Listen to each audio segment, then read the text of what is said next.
And it's alright with me.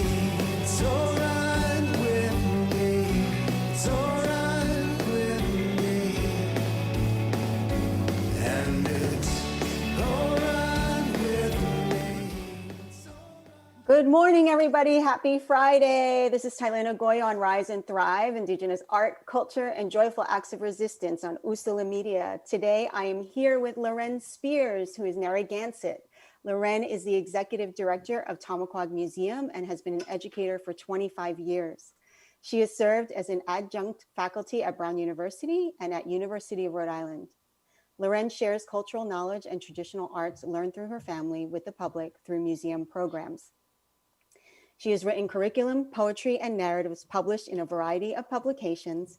She works tirelessly to empower Native youth and to educate the public on Native history, culture, the environment, and the arts. Lorén was appointed by Governor Gina Raimondo to serve on the board of the Rhode Island State Council on the Arts and the Rhode Island Historical Records Advisory Board. She serves on many other boards, including the Pell Center's Story in the Public Square and South County Tourism Council. Under Spears' leadership, Tamaquag Museum received the Institute of Museum and Library Services National Medal. Spears has also received numerous awards, including a Doctor of Humane Letters honoris causa from the University of Rhode Island 2017, the Extraordinary Woman Award 2010, International Day 2010, the Urban League Woman of Substance Award 2006, and the Rhode Island Council for the Humanities 2016 Tom Roberts Prize for Creative Achievement in the Humanities. Lorén, thank you for being here.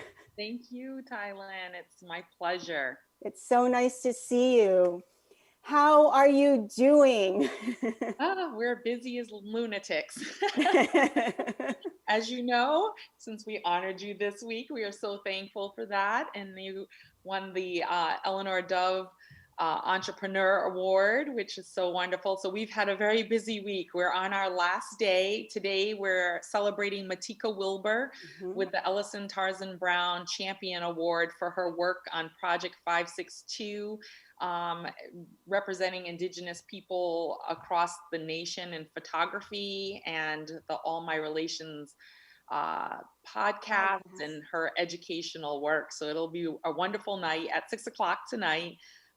Which launches right from our website on our honoring pages or on YouTube directly, especially if you want to be chatting along. Right, that's so fun that you had the chat option. I've been following along because you had one honoree every night this week, and it's been so such an incredible pivot for you, because usually this honoring is you have it at a country club and it's a nice dinner and more interactive, but it's been really wonderful to be able to watch live or catch up in the archives and see, I guess, really jump in and do kind of a deep dive into each person's experience and their background, and hear them accept the award. So I really have been enjoying it. Thank you. How you felt with it? It really was different that way. And, we've had some conversation on the backside that even when we go back to the dinner, maybe we should do abbreviated video vignettes of their life, because it really was wonderful interviewing everyone. We had our standard COVID-19 glitches on what we were doing and how we were doing it.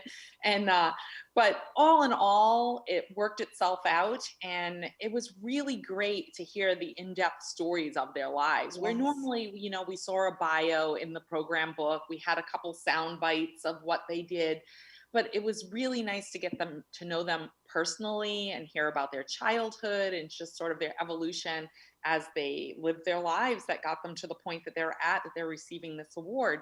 So it was really a lot of fun to get to know people. And, as weird as it is, this virus has created these blessings of capturing this virtual experience for people that has been so wonderful in the work that we do in general, to have things captured in a different way for masses to watch. Like right now, the last look I had, we were close to 600 views, if you will.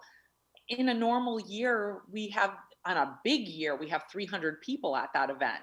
And so to have already, and it will have this life after the week is Right. up, that people will still be able to see it via our YouTube page, which is just phenomenal. And these stories that are so uplifting about the impact of Indigenous communities, which, we're all about trying to empower that voice, that in some ways through the conquest and colonization was silenced. It was still there, but it was hidden and not as pervasively out there. So the work that you do, and the work that we do, and the work that our honorees do, they're creating that voice and that visibility, and the access for people to understand who we are as Indigenous people today, what our cultures and communities are like, and what contributions we give to the world, not just to the United States, but to the world at large.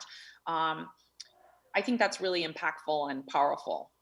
Yeah, it's and just to know that you will have this impact with these films globally, and like you said, just really share what each person is doing and what contemporary Native people are doing today, and that, so it's really, I think it's great. And I love the idea of going forward, when we do get to meet again, short films that can be posted on your YouTube and continue that tradition. So tell me about, I would love if you would share with our audience, my Brooklyn just came out, my audience, about the Tamaquag Museum and its beginnings, because it's such a beautiful and unique story. Yes, it's, I'll tell you the abridged version, but otherwise we'll be the whole hour just telling that. But Princess Redwing worked with a woman named Eva Butler. So Princess Redwing was Narragansett Wampanoag. She was a sageman, a leader, an author, and an educator, and just an amazing woman, born in 1896, I believe. And the amount of impact that she had in her life was just tremendous. But she worked with Eva Butler, who was an anthropologist, and our museum, which is called Tamaquag Museum today, was founded in a place called Tamaquag Valley, which is a village inside the town of Hopkinton. And it means beavers in the Narragansett language. A lot of times people think that it's the name of a tribe when it's not. But we're here located in Rhode Island, and Princess Redwing was Narragansett, and she served on Narragansett Tribal Council, and as well as being Wampanoag. And in our history, almost every executive director has been Narragansett. I think that's just been by default because we're in our territory, in our homeland. But our museum really was inspired by Redwing's leadership, and it was unique in its time because it was founded in 1958 to have a first person voice, meaning an Indigenous person telling the history of their own people to the public and to their own community. And that has been something that's been instrumental. And for many years, it was a undocumented norm of our organization. And since I've been the executive director since 2003, we've made all those unwritten things, written things in our rules and bylaws to ensure that forever we have that first person voice. So for example, our board by bylaws, and since it's been a 501c3, had to be a majority Native. Our staff, the executive director, and all frontline education staff has to be Indigenous. Now, there's other opportunities for other people in other spaces within our museum that do not have to be Indigenous, but those are really important spaces to have that face of the Indigenous community. And so